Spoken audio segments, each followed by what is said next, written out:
Good morning viewers, myself doctor Premita Saini. आज हम DLED second year के school cultural management and teacher paper second के अंतर्गत व्युत्पन्न राशियों की स्टडी करेंगे। ये व्युत्पन्न राशियाँ केंद्रीय माप की प्रवृत्तियों का जो मापन है उसके अंतर्गत ही आती है।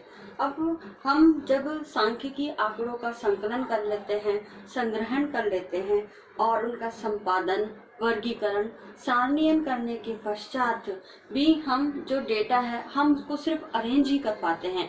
उस डेटा के आधार पर हम कोई निष्कर्ष नहीं निकाल सकते, क्योंकि वो जो डेटा है वो केवल व्यवस्थित फॉर्म में हमारे सामने उपस्थित हुआ है। उनके आधार पर कोई निष्कर्ष नहीं निकाला जा सकता। अब उनको निष्कर्ष निकालने के लिए डेटा को एक विधियों का प्रयोग करने के लिए सबसे पहले उसके अंतर्गत हम जो विधियां हैं, जैसे अनुपात है, प्रतिशत है, जो हमारे एक्शन रिसर्च के लिए आवश्यक है, तो वो निकालना आवश्यक है। उन्हीं के आधार पर हम निष्कर्ष निकाल सकते हैं। यदि हम डेटा को व्यवस्थित नहीं करें और उसके अंदर सांख्यिकी विधियों का प्रयोग नहीं करें तो वह डेटा मीनिंगफुल नहीं होगा। और उसे मीनिंगफुल बनाने के लिए और निष्कर्ष निकालने के लिए हम कई प्रकार की विधियों का प्रयोग करते हैं। और विधियों से पहले हम कई प्रकार की जो एक्टिविटीज़ हैं उनको प्रयोग में लाते हैं, ताकि हमारा जो डेटा है वो पूर्ण रूप से व्यवस्थित हो सके और उसी के आधार पर हम उसके अंतर्गत जो है सांख्यिकी विधियों का प्रयोग कर सके। इस प्रकार सांख्यिकी विधियों में जो अनुपात और प्रतिशत का हम प्रयोग करते हैं, इससे जो हमारी राशियां होती है वो छोटे रूप में हमारे सामने उपस्थित होती है, जिससे उसमें सांख्यिकीय विश्लेषण करने में हमारे लिए सुविधा होती है। तो इस प्रकार सबसे पहले हम लेते हैं व्युत्पन्न राशियां। तो व्युत्पन्न राशियां में दो या दो से अधिक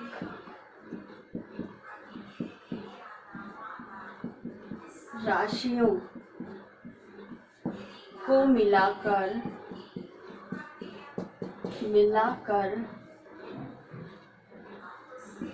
परिकलित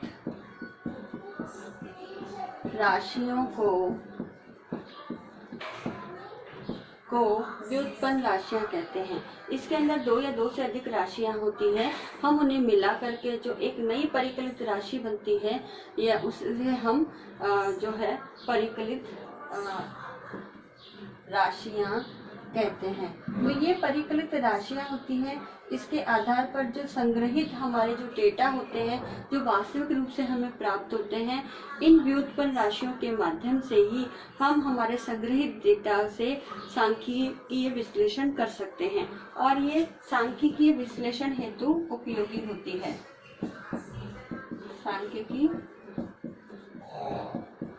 विश्लेषण हेतु आवश्यक है। और जो हमारे वास्तविक डेटा है, वास्तविक डेटा को यूजफुल बनाती है। तो इस प्रकार इस व्युत्पन्न राशियों में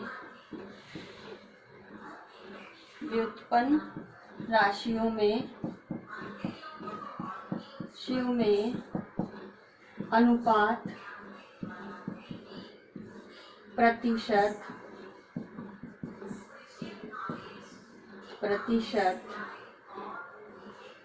दर, गुणांक, केंद्रीय माध्य, केंद्रीय प्रवृत्ति के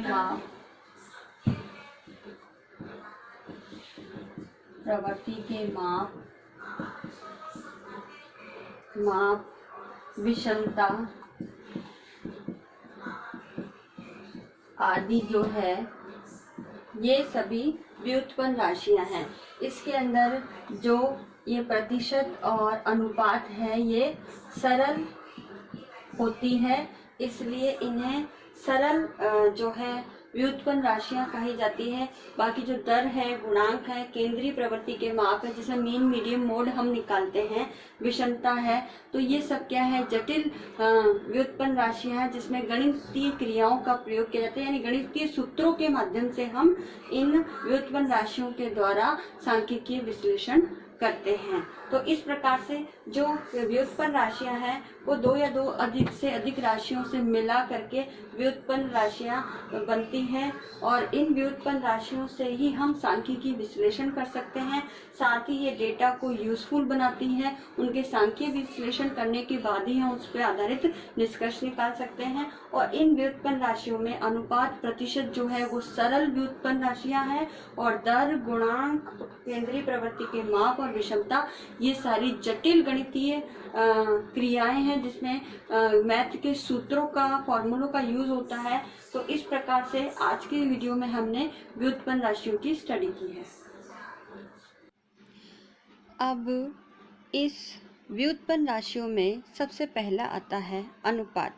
अनुपात के अंतर्गत हम किन्हीं भी दो राशियों, दो विषयों या दो तथ्यों के अंदर तुलना करने के लिए हम अनुपात का प्रयोग करते हैं। अब अनुपात एक ऐसा सांख्यिकीय गणनाओं के अंतर्गत व्युत्पन्न राशियों का प्रयोग है जिसके द्वारा किसी की भी समानता, असमानता के आधार पर हम तुलना कर सकते हैं और उसके अंतर्गत जो भिन्नताएं हैं उसको ज्ञात कर सकते हैं। इसके लिए स्क्रीन पर सामने आपको एक एग्जाम्पल दिखाई दे रहा है। इस एग्जाम्पल के अनुसार एक विद्यालय में जिसमें क्लास 8 के अंतर्गत कुल विद्यार्थी 20 हैं और उन 20 विद्यार्थियों में से 15 विद्यार्थियों ने अंग्रेजी में और 18 विद्यार्थी हिंदी विषय में उत्तीर्ण होते हैं। यानी दोनों विषयों के अंतर्गत जो है 15 विद्यार्थी अंग्रेजी में और 18 विद्यार्थी हिंदी विषय में उत्तीर्ण होते हैं। तो उनके विषयों के परिणाम की अगर हम तुलना करें तो अनुपात के माध्यम से हम जो संख्या लिखेंगे वो स्क्रीन पर दिखाए गए अनुपात के आधार पर 15:18 होगी, जिसे 3 से भाग लगाने पर 3 पंजे 15 और 3 छींग 18। तो इस प्रकार से 5:6 जो है वह हमारा अनुपात होगा। इसी प्रकार से हम किसी भी राशियों में अनुपात को ज्ञात कर सकते हैं और इसके लिए हम अन्य एग्जाम्पल भी ले सकते हैं कि जैसे किसी व्यक्ति की जो हाइट है, आयु है और प्राप्तांक है आदि को हम अनुपात के माध्यम से ज्ञात कर सकते हैं। अब आज का असाइनमेंट इस प्रकार से है। इसमें आपको एक क्वेश्चन दिया जाता है।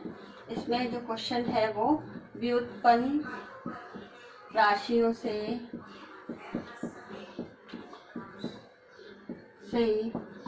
क्या आशय है, उदाहरण द्वारा स्पष्ट कीजिए।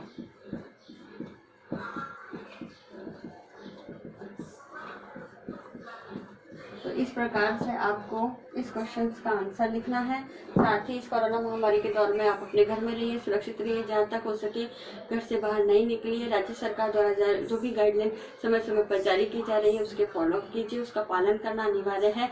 साथ ही अपने सोशल मीडिया ग्रुप में आप कोरोना वायरस से बचाव हेतु जो भी उपाय एडवाइजरी जो राजस्थान सरकार द्वारा दी जा रही है या राज्य सरकार द्वारा जारी की जा रही है उसके पोस्टर बना करके लोगों को शेयर कीजिए, वीडियो क्लिपिंग डालिए, इमेजेस शेयर कीजिए। आई होप ये वीडियो आपके लिए यूजफुल होगा। So thank you.